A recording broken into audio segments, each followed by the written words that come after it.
সীমান্ত অঞ্চলত উচ্ছেদ প্ৰক্ৰিয়াৰ সমান্তৰালভাৱে দেখিবলৈ পোৱা গৈছে সীমান্তত এতিয়া নগাৰ আগ্ৰাসন। নগাই অসমৰ মাটি দাবী কৰা দেখিবলৈ পোৱা গৈছে। এক বিস্ফোৰক মন্তব্য কৰিছে নগালোকে আৰু সীমান্ত অঞ্চলত এতিয়া সেই বিস্ফোৰক মন্তব্যৰ পিছতে তীব্ৰ প্ৰতিক্ৰিয়াৰ সৃষ্টি হৈছে। এই মুহূৰ্তত মই উপস্থিত আছোঁ উৰিয়ামঘাট অঞ্চলত আৰু উৰিয়ামঘাটৰ কিছু স্থানীয় লোক এই মুহূৰ্তত মোৰ লগত উপস্থিত আছে। মই তেওঁলোকৰ পৰা কিছু কথা সীমান্তৰ বিষয়ে জানিবলৈ চেষ্টা কৰিম। সীমান্ত অঞ্চলত যি নগাৰ আগ্ৰাসন, সেই নগাৰ আগ্ৰাসন দীৰ্ঘদিনীয়া। সকলো জ্ঞাত আচলতে নগাই কেনেদৰে আচলতে অসমৰ মাটি আগ্ৰাসন কৰি আহিছে। তাৰ সমান্তৰালভাৱে যি অসমৰ উচ্ছেদ প্ৰক্ৰিয়া চলি আছে, তাত নগা প্ৰশাসনেও আচলতে উচ্ছেদ প্ৰক্ৰিয়াত সমৰ্থন কৰিছে। কিন্তু সমৰ্থন কৰাৰ হেতুকে আচলতে এই যি নগা লোক, এই নগা লোকসকলে আহি পেলাই কিন্তু তেওঁলোকৰ মাটিও ন্যায় আচলতে দখল কৰি ৰাখিছিলে বুলি ইতিমধ্যে দাবী উত্থাপন কৰিছে। অৰ্থাৎ এই অসমৰ মাটিখিনি আচলতে তেওঁলোকৰ বুলি দাবী কৰিছে। কি ক'ব এই ক্ষেত্ৰত? এই ক্ষেত্ৰত সীমান্ত অঞ্চলত এই সমস্যাটো এতিয়াৰ নহয়, 1979 পৰাই এই সমস্যাটো বেছি ডাঙৰকৈ উঠি অহা দেখা গৈছিলে। যদিও আজি কিছুদিনৰ আগৰ পৰা অসমৰ মাননীয় মুখ্যমন্ত্ৰী হিমন্ত বিশ্ব শৰ্মাৰ নেতৃত্বত অসমৰ বিভিন্ন প্ৰান্তত ধাৰাবাহিকভাৱে উচ্ছেদ অভিযান চলি আছে, যদিও আমাৰ এই সীমান্ত অঞ্চলতো, উৰিয়ামঘাট অঞ্চলৰ সীমান্ত অঞ্চলতো যোৱা 29, 30, 31 আৰু 1-2 আগষ্ট এই 5 দিন ধৰি একেৰাহে ধাৰাবাহিকভাৱে উচ্ছেদ অভিযান চলায়। আৰু এই উচ্ছেদ অভিযান চলাই উচ্ছেদিত অঞ্চলক অসমৰ উৰিয়ামঘাটৰ পৰা বিদায় দিয়ে। এই উচ্ছেদিত অঞ্চলবিলাক বৰ্তমান খালী হৈ আছে আৰু খালী হৈ থকা অঞ্চলবিলাক এতিয়া আমাৰ চিন্তা হৈছে, যদি এই অঞ্চলবিলাকত অসম চৰকাৰে সোনকালে কাটাতাৰৰ ব্যৱস্থা কৰি ইয়াক যদি ফৰেষ্টেশ্যন বৃক্ষৰোপণ নকৰে আৰু মাজে মাজে যদি কেম্প দি পেলাই ইয়াক পেট্ৰলিঙৰ ব্যৱস্থা নকৰে, তেতিয়াহ'লে চুবুৰীয়া ৰাজ্য নগা ভাইসকলে ইয়ালৈ আগ্ৰাসন হোৱাৰ অধিক সম্ভাৱনা আছে। আৰু আজি কেইদিনমানৰ পৰা দেখা গৈছে যে নগাসকলে তামোল গছত NL বুলি লিখাৰ এটা কথা শুনা পাই আছোঁ আৰু প্ৰত্যক্ষ কৰিছে কিছু লোকে।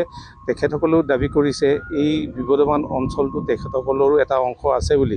গতিকে আমি এই বিবদমান অঞ্চলটোত যাতে তেওঁলোকে পাহাৰৰ পৰা নামি আহি পুনৰ দখল কৰিব নোৱাৰে, তাৰ কাৰণে অসম চৰকাৰে অতি সোনকালে বৃক্ষৰোপণ কৰাৰ ব্যৱস্থা কৰিব লাগে আৰু মাজে মাজে ফৰেষ্ট কেম্পৰ ব্যৱস্থা কৰিব লাগে।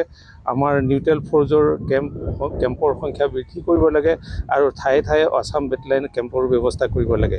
এইখিনি যদি কৰা নহয়, তেতিয়াহ'লে আমাৰ সীমান্ত অঞ্চলত বসবাস কৰা যিসকল থলুৱা বা খিলঞ্জীয়া লোক আছে, এইসকলৰ জীৱনৰ প্ৰতি ভাবুকি আহিব আৰু তেখেতসকলে আগতে যি ভয়াৱহতাৰ মাজেৰে দিন যাপন কৰিবলগীয়া হৈছিলে, সেই দিন পুনৰ আহিব বুলি আমি সন্দেহ কৰিবলগীয়া হৈছে।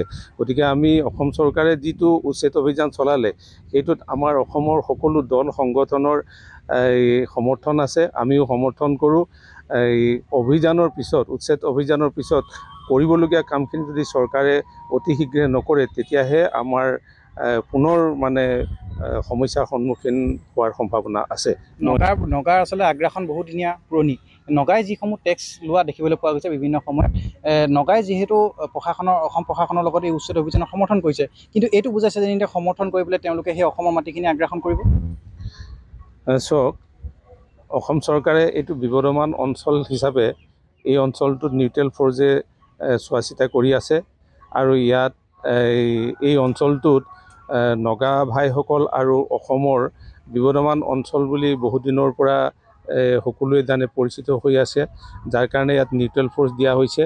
আৰু এই অঞ্চলটোত যিখিনি খালী মাটি হৈ আছিলে, এই খালী মাটিখিনিত 1979 কেইবছৰমানৰ পিছৰ পৰা পূৰ্ববংগীয় মিয়া মুছলমানসকলে আহি ইয়াত বসতি স্থাপন কৰে আৰু তেখেতসকলৰ জনবিস্ফোৰণ হয়, যাৰ কাৰণে আমাৰ সৰুপথাৰ সমষ্টি তথা ধনচিৰি জিলাৰ যিটো ডেম'গ্ৰাফি, যিটো জনগাঁথনি সম্পূৰ্ণ সলনি হ'বলৈ ধৰিছে।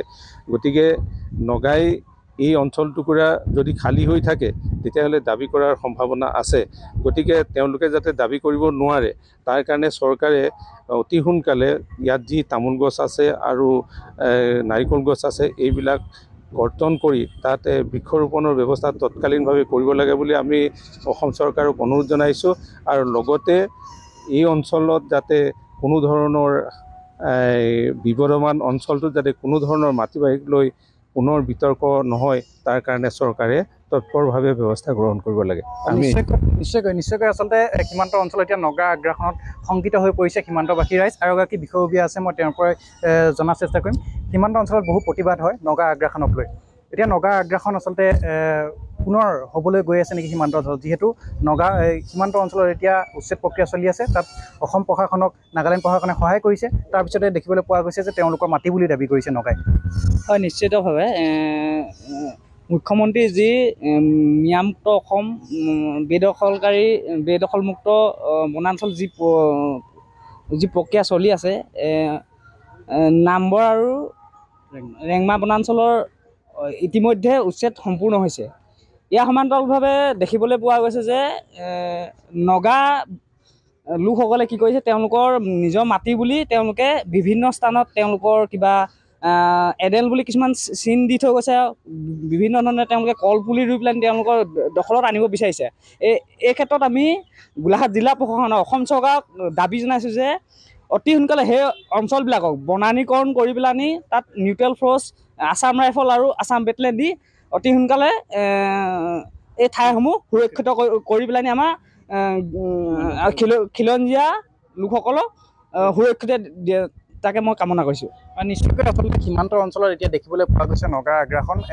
এই নগা আগ্ৰাসন আচলতে এই কাৰণেই ক'বলগীয়া হৈছে যে কালি যিহেতু গেলাজান আৰু ৩ নং ৰজাপুখুৰী অঞ্চলৰ উচ্ছেদ প্ৰক্ৰিয়া চলি আছিল, তেতিয়াই তেওঁলোকে এক বিস্ফোৰক মন্তব্য কৰিছিল যে তেওঁলোকে অকল অসমৰ মাটিয়ে মিয়াই দখল কৰা নাছিল, নাগালেণ্ডৰ মাটিও তেওঁলোকে দখল কৰিছিল। অৰ্থাৎ গেলাজান আৰু ৩ নং ৰজাপুখুৰী অঞ্চলটো তেওঁলোকৰ মাটি বুলি ইতিমধ্যে দাবী কৰিছে। আৰু এই বিস্ফোৰক মন্তব্যৰ পিছতে সীমান্ত অঞ্চলত এতিয়া তীব্ৰ প্ৰতিক্ৰিয়াৰ সৃষ্টি হৈছে। অসম প্ৰশাসন, গৃহ বিভাগ, গোলাঘাট জিলা প্ৰশাসনক আচলতে স্থানীয় ৰাইজ তথা দল সংগঠনে দাবী উত্থাপন কৰিছে যে সীমান্ত অঞ্চল সুৰক্ষিত কৰিব লাগে, অসমীয়া খিলঞ্জীয়া লোকসকলক আচলতে সুৰক্ষিত কৰিব লাগে। বিভিন্ন আছাম ৰাইফলছৰ কেম্প বা আছাম বেটেলিয়নৰ কেম্পসমূহ স্থাপন কৰি পেলাই, কাটাতাৰ দি পেলাই আচলতে সেই সীমান্ত অঞ্চলৰ লোকসকলক, আচলতে খিলঞ্জীয়া লোকসকলক আতংকিত হোৱাৰ পৰা আচলতে ৰক্ষা কৰিব লাগে বুলি ইতিমধ্যে স্থানীয় দল সংগঠন তথা স্থানীয় ৰাইজে দাবী উত্থাপন কৰিছে।